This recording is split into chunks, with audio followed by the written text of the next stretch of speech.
In the year 1250 BC, the Greeks built a large wooden horse, and they left it outside the gates of Troy. They then pretended to sail away. When the citizens of Troy rolled the horse into the city, several thousand Greek soldiers poured out, taking the unsuspecting city instantly.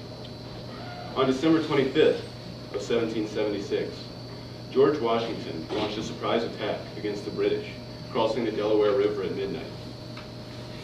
2 Americans were killed and 6 were wounded, while 22 enemies were killed, 98 wounded, and over 1,000 captured. In these 2 instances, we see 2 examples of how once powerful, mighty forces fell due to a lack of consideration.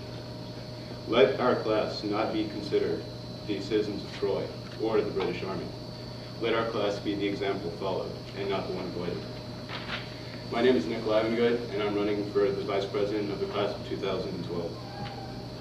I've spent 3 years in student government in high school. I'm not walking into this blind.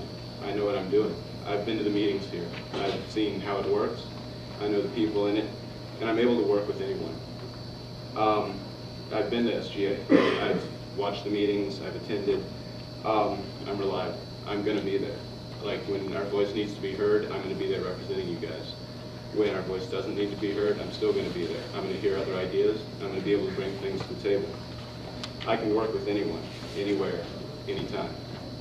If there's anything that needs to be done for our class or for the school, I'm going to be the one doing it.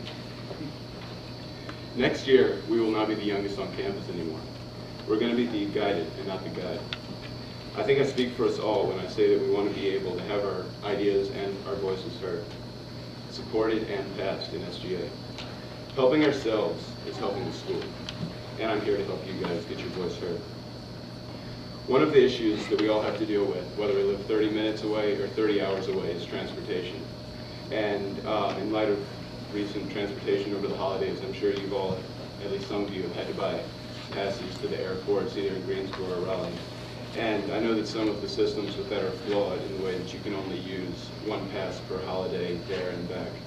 And I would propose that this be broken up so that you could use a pass maybe to the airport at the beginning of Thanksgiving break, but then if you have a ride back, let's say you could use the other ride on the way to the airport for Christmas break. That way you're not wasting your money. In addition to this, I would propose a shuttle that runs to Target or Walmart 3 nights a week for those students who don't have cars and need groceries. Like if you have an 8 a.m. in the morning but you don't have any breakfast, let's say you want to get up late because you've been up studying, you might need to go and get some breakfast so you have something in your dorm.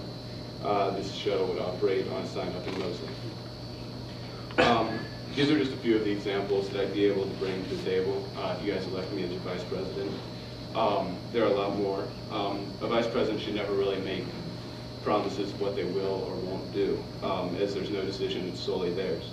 But I can promise you that I will represent all of you as best I can, and I will work with student government to get our voice heard. Vote Nick Livengood for 2012 Vice President.